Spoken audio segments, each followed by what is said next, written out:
So, I collect vinyl. Wait! I collect music discs, big plastic circles with grooves in them, and it's a lot of fun. I'm not obsessed about it or anything, just on my spare time. And as anyone who collects vinyl will tell you, it's a very interesting world. Whether you just started dipping your toes or you've been in the game from time, it's a trip. Another outlet where artists can get really creative for their fans, and it's cool to see all the different ways someone can put together a package and make it look nice, if that's what they want to do. Some with different colors, different graphics and the sort, artists coming up with limited runs and exclusive editions. It's really neat. And even if you don't care for vinyl, you gotta admit, some of these designs and patterns do look really cool. People lining up to get that sweet bubblegum pink. But what happens when those versions become super limited and the demand is really high, or just didn't get a lot of pressings made? Well, the scalpers, of course, coming out of the woodworks in all ages, and price jacks higher than my YouTube watch later list. There's some artists that really thrive off this stuff. People fighting over their favorite releases, ready to resell, or just want them just to have it. Some people don't even open it half the time. They just buy them to look at them for 20 minutes and then throw them on the shelf, never to be touched again. Personally, I never really got that, especially if you're not planning on reselling it, but you do you. And just with any medium, there's some records that go for super cheap, pennies even, but also some that go for insane amounts of money, well into the thousands. But what's some of the most expensive that I've seen? Well, we're about to find out, aren't we? So in this video, we're going to be going vinyl hunting, go over some really cool albums, and uncover some of the most expensive music records ever to grace my eyes. There's some crazy stuff in here, I'm sure you'll enjoy it, even if you don't know any of these guys. And be sure to leave a like if you're excited. So without further ado, these are the most expensive music records ever. And by ever, I mean just ones that I know about. So for this first entry, let's start off with something a little tame. You can decide if that was a pun or not.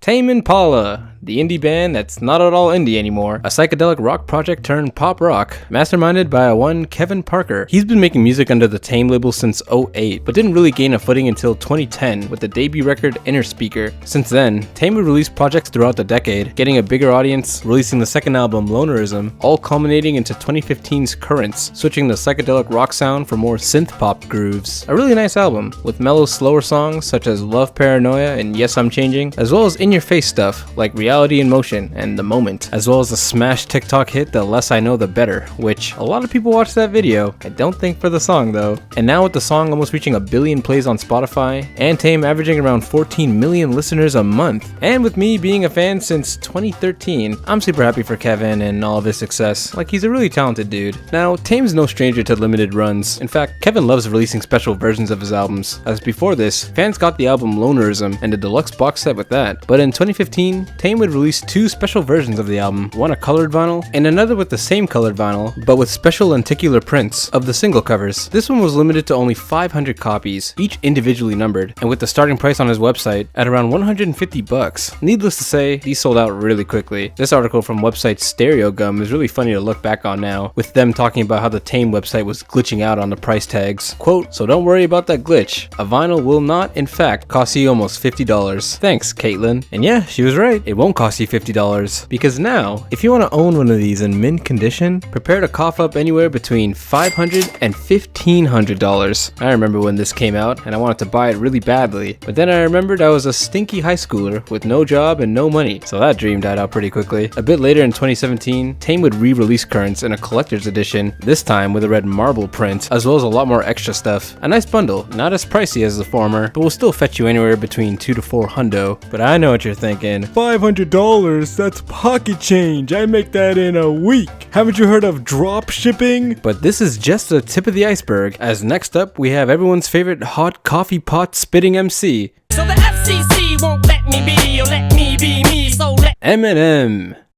You sure you want to do this again, buddy? I hear they tried to cancel him again or something. The controversial rapper from Detroit. He's got a lot under his belt. From his early head-turning albums in the 2000s to his polarizing later material, he's done it all. M really rose to prominence in the late 90s as he would team up with West Coast legend Dr. Dre and release the smash hit My Name Is in 1999, and would later appear on his Rise to Fame album, the Slim Shady LP, and thus starting his rap journey. But most people don't know that the Slim Shady LP was actually Eminem's second studio album, as his first album would release all the way back back in 1996, aptly titled Infinite, before the Slim Shady alter ego and the bleached blonde hair. On this, we would see Eminem rapping in his rawest form, as just a guy from Detroit working his minimum wage job with dreams of becoming a rap superstar. And with where Eminem is at now, it's so surreal hearing him this way. He even used to sell out of the trunk of his car. Talk about dedication. The album's not on streaming sites, except for the title track, which is really nice. A real old school vibe. It's crazy to think this is the same guy. He also tried to make the songs more radio friendly to try and get on Detroit radio. And with only 500 prints of the album, 250 for regular listeners, and the other 250 for the press, I don't gotta tell you that this is a gem amongst Eminem collectors. If you want an original pressing of this, press release or not, have your bank on call, cause on the music site Discogs, the latest sale of it was last year in December for a good $5,000. And as of now, the cheapest listing on the site is being sold for $7,500. That price is looking pretty infinite right now. Now that's a lot of money, so that's gotta be it, right?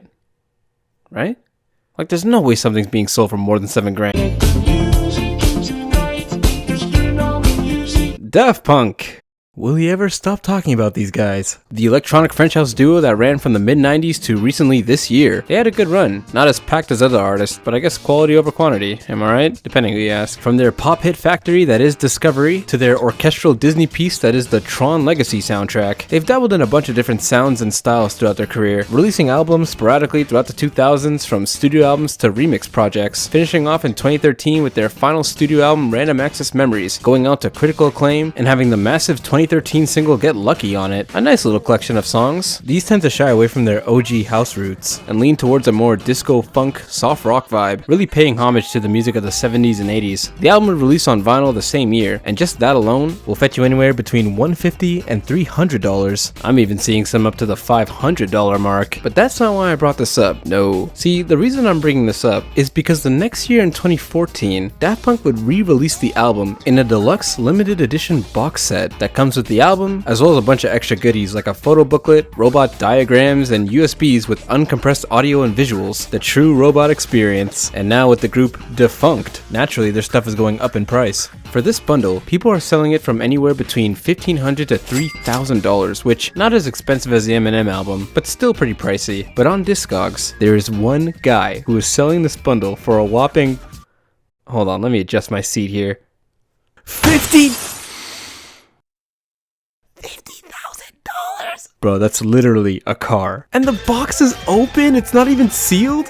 Don't worry guys, he accepts Bitcoin. Thank God. Like there's literally people selling a complete sealed version of it for not even 10% of his asking price, which, although still expensive, for what it is, the value's there. And if there's $3,000 worth of value here for you, then by all means, pull the fry. But $50,000?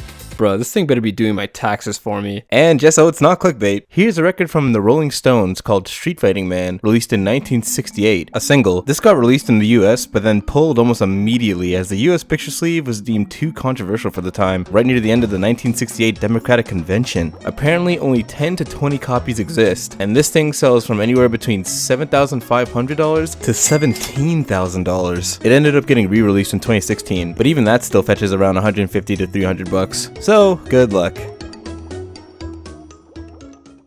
I guess at the end of the day, albums cost money, but how much of that are you willing to spend to get that sweet plastic disc? Well, honestly, that's entirely up to you, if buying vinyl is your thing. But remember, anyone can charge any price for what they got, but if no one's buying it, is it really worth that price? Chances are, probably not, but that won't stop them from trying. But again, even if something is stupid expensive, it's also art at the end of the day. And if you can derive that amount of value from it, and it's worth it to you, then do whatever you want, but know your limits. You might be living in a box, but hey, at least you got M. So yeah, what do you guys think about expensive music? Have you ever bought any music related things that just busted the bank? Doesn't have to be vinyl, it can be merch or something. Leave a comment, I'd love to know. And subscribe too if you're not already, it's much appreciated. And I wasn't lying when I said this was only the tip of the iceberg, as there are many more records that are just crazy in price. And I don't mind covering them, as this was fun to do, but that's only if you guys want it, really. So, to make it simple, if this video gets 400 big ones, I will do another one of these expensive records videos. Trust me, it gets wild. But until then,